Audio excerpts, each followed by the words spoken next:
กับสบายดีพ่อแม่พี่น้องปองไปเบิร์ดสุขุสุคนเนาะมันจะอยู่ในสองไม้บุญก้งแนลอีกเส้นเคยอ่ะวันนี้เฮากับสิพาพี่น้องเขาไปในเมืองจักหน่อยไปเฮ็ดธุระเนาะขับรถกันเลยเพื่อเป็นการบ่เสียเวลาโอเคเอากับสบายดีพ่อแม่พี่น้องอีกเทื่อหนึ่งเนาะตอนนี้เฮาก็อยู่บ้านพระพี่น้อยกำลังสิเดินทางเข้าไปสู่นครปากเซ่ก็เลยถือโอกาสดีเนาะพาพี่น้องมาส้มเส้นทางจากเมืองจำปาสักไปสู่นครปากเซ่แล้วก็วันนี้สิพาพี่น้องมาส้มวิวข้างทางจากเมืองจำปาสักไปสู่นครปากเซ่เนาะวันนี้บรรยากาศก็จะดีได้เพราะว่าฝนกำลังตกไปบางยานี่เนาะ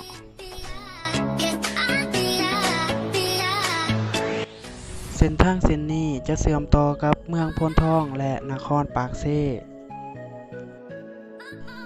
หลังจากฝนตกบรรยากาศในบ้านคันแย่งก็จะประมาณนี้เนาะทุกคนเนาะเชิญชมบรรยากาศหิมทางจากเมืองจำปาสักไปสู่นครปากเซ่ไล่ตลอดคลิปนี้เลยทุกคน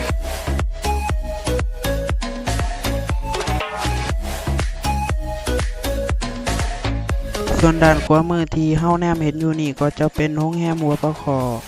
ซึ่งยามนี้บรรยากาศดีได้และนี่ก็คือวิวหน้าโรงแรมหัวปะขอของเฮาเนาะทุกคนเนาะ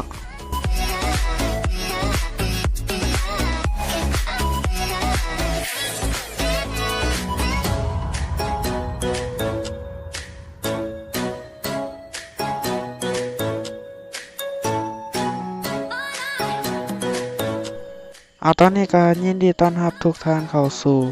เมืองโพนทองเนาะเพราะว่าตอนนี้เฮาเข้าเขตเมืองโพนทองแล้วตอนหน้าเฮาก็จะเป็นเสาไฟฟ้าที่ส่งออกสู่ประเทศไทยเนาะซึ่งจะข้ามของมาจากเมืองปทุมพร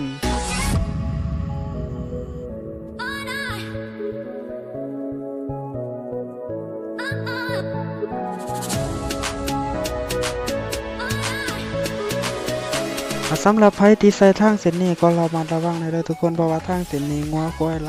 ลาย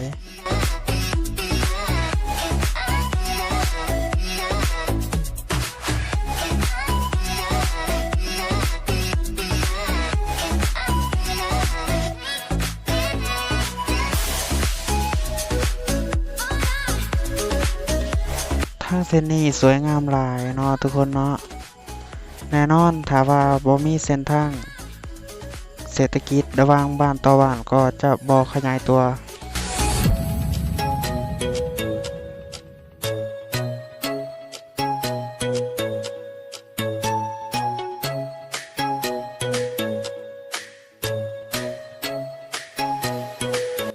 นี่ก็จะเป็น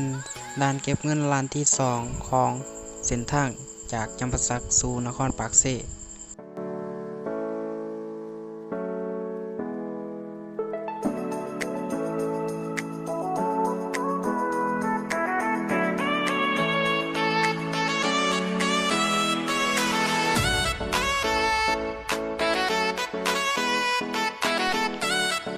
ตัวหน้าของเฮาก็จะเป็นปราศักดิ์สิทธิ์ของบ้านห้วยเพกเนาะและตอนนี้เฮาก็กำลังมุ่งหน้าเข้าสู่นครปากเซ่ตัวหน้าเฮาก็จะเป็นด่านเก็บเงิน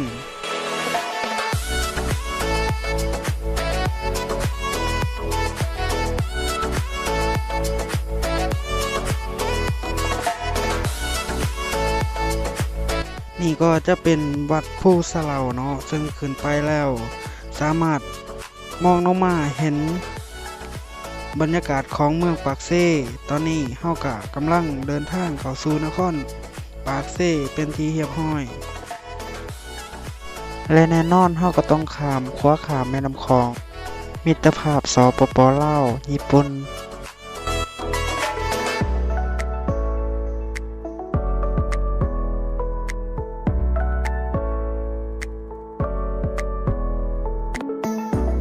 ลานขวามือเฮาก็จะเป็นโรงแรมจำปาแกรนและลานซ้ายมือของเฮาก็จะเป็นบ้านของเจเดือนนั่นเองเนาะซึ่งมีความสวยงามและหรูหราสัมพลาสว่างและตอนนี้เฮาก็มาถึงฝั่งนครปากเซ่เป็นที่เรียบร้อยเนาะทุกคนเนาะมาถึงตอนนี้ ข้าพเจ้าไม้บุญคุ้ม Channel ก็ต้องขออำลาพาจากพี่น้องทุกๆคนไปแล้วเนาะก่อนอื่นก็อย่าลืมเข้าไปกดไลค์กดแชร์กด Subscribe กดกระดิ่งและเลือกไปที่ทั้งหมดเพื่อจะบ่ได้พลาดคลิปต่อไปของข้าพเจ้าบ๊ายบาย